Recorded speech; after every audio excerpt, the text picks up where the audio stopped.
Avant les élections du 9 juin, La Loupe vous propose de comprendre comment les institutions européennes influencent notre quotidien dans une série de 5 épisodes. Est-ce toujours la faute de l'Europe, comme on l'entend beaucoup chez nos politiques ? Une Europe unie, une Europe forte, une Europe puissante et généreuse. L'Europe, l'Union européenne. L'Europe, la faute à Bruxelles. L'Europe, l'Europe, l'Europe. Tout le monde parle de l'Europe. Je pense qu'il faut sortir l'agriculture française des accords de libre-échange. Une méthode d'élevage qu'il estime aujourd'hui menacée par le projet d'accord commercial entre l'Europe et l'Amérique du Sud.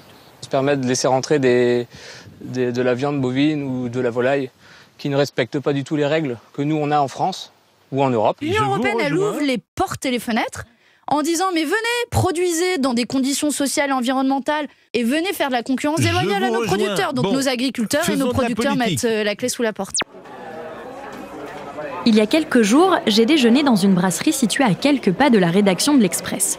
Au menu, de grands classiques français, œufs maillots, saucisses de Toulouse, gratin dauphinois et bien sûr un tartare de bœuf au couteau. Dans la salle du restaurant, un écriteau précisait le pays d'origine de la viande et surprise, en dessous de France était noté Canada.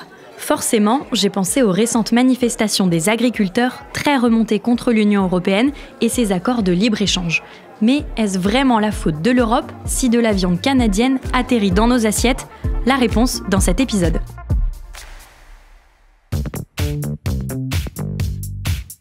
Pour ce premier épisode, je suis allée chercher l'éclairage de Béatrice Mathieu, grand reporter, spécialiste de l'économie à l'Express.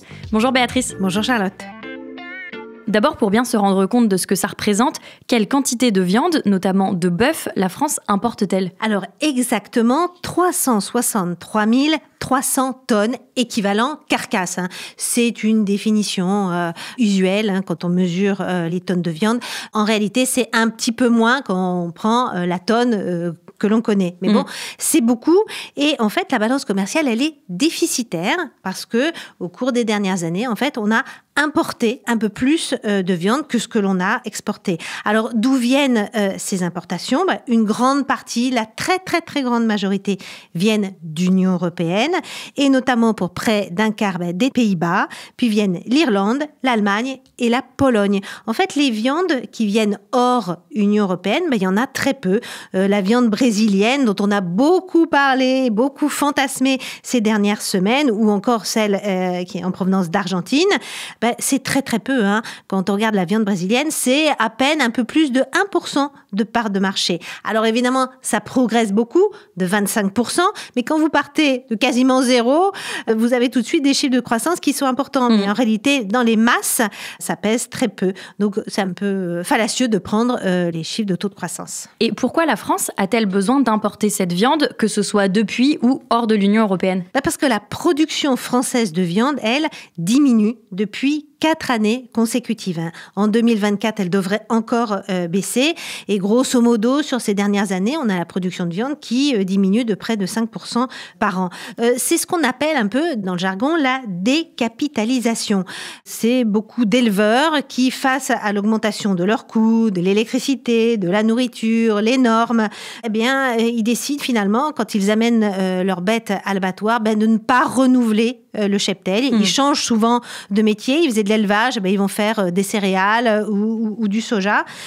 Et donc, la production baisse. La consommation, elle stagne. Elle n'a pas baissé à la hauteur de la production.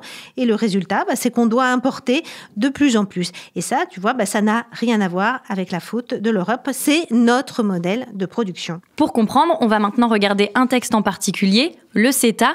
Cet accord avec le Canada, il a été approuvé au niveau européen en 2017. Il est donc déjà entré en vigueur. Mais chez nous, il n'a pas passé l'étape de validation au Parlement. Il a été massivement rejeté par le Sénat fin mars. Alors, qu'est-ce qu'il contient, ce texte, Béatrice ? Alors, il faut noter que le CETA ne porte pas que sur l'agroalimentaire. Il y a plein de produits industriels, de l'automobile, de la chimie. Et contrairement à ce qui a été dit, quand on a craint, en fait, un boom des importations de viande, ça s'est pas vraiment passé. Ni sur le bœuf, ni sur le poulet, ni en fait sur aucune viande. Parce que, en plus, on avait mis des quotas d'importation. Et ces quotas d'importation n'ont même pas été utilisés par le Canada.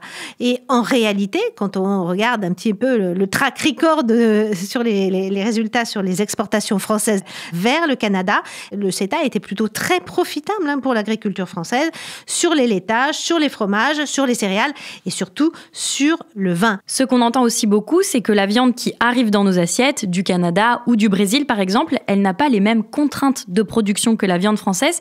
Est-ce que c'est vrai ? Alors il y a du vrai et du faux. Alors on va commencer par le faux. Le faux, c'est ah là là, on va manger de la viande qui a été produite avec des antibiotiques, avec des médicaments que les éleveurs français n'utilisent pas. Ça, c'est faux parce que la viande qui est autorisée à rentrer sur le marché européen doit correspondre aux normes sanitaires qui sont imposées par l'Union européenne. Et ça, qu'elles viennent du Canada ou du Brésil, c'est la même chose. C'est vrai qu'au Canada, les éleveurs utilisent en fait des antibiotiques qui ne sont pas autorisés en Europe. Et donc, ils ont des très, très gros élevages. Et pour eux, changer leur mode de production, simplement pour venir en Europe, alors qu'ils n'ont aucun problème pour écouler leur viande dans le reste du monde, et notamment en Asie, ça leur coûtait trop cher. Et donc, ils n'ont même pas voulu le faire. Et donc, on n'a pas eu d'afflux de viande canadienne. Et on pourrait dire la même chose concernant les fruits et légumes qui viennent, par exemple, de Nouvelle-Zélande. Alors là où il y a un problème, c'est quand même, effectivement, sur les contrôles. Il peut y avoir des fraudes, comme il y a des fraudes en fait sur tous les marchés.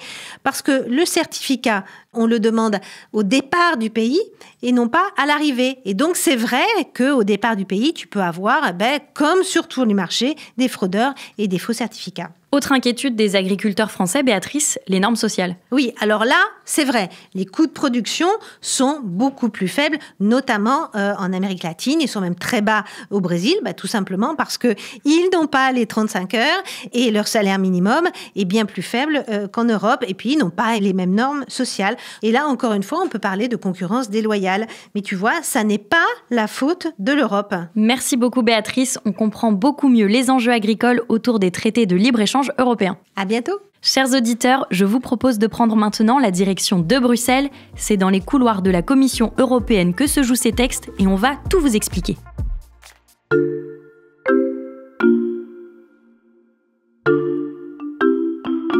Nous allons d'ailleurs retrouver Isabelle Horry, la correspondante de l'Express à Bruxelles, dans chacun de nos épisodes dédiés aux élections européennes. Bonjour Isabelle. Bonjour Charlotte. Isabelle, en quoi ces traités de libre-échange, ils sont utiles à l'Union européenne ? Ils permettent de mieux vendre nos produits à l'étranger en diminuant les taxes et les contrôles douaniers et en supprimant les réglementations nationales qui sont susceptibles de gêner l'importation entre deux États ou deux zones géographiques. Par exemple, l'accord avec la Nouvelle-Zélande, ratifié en 2023, qui a beaucoup fait parler de lui.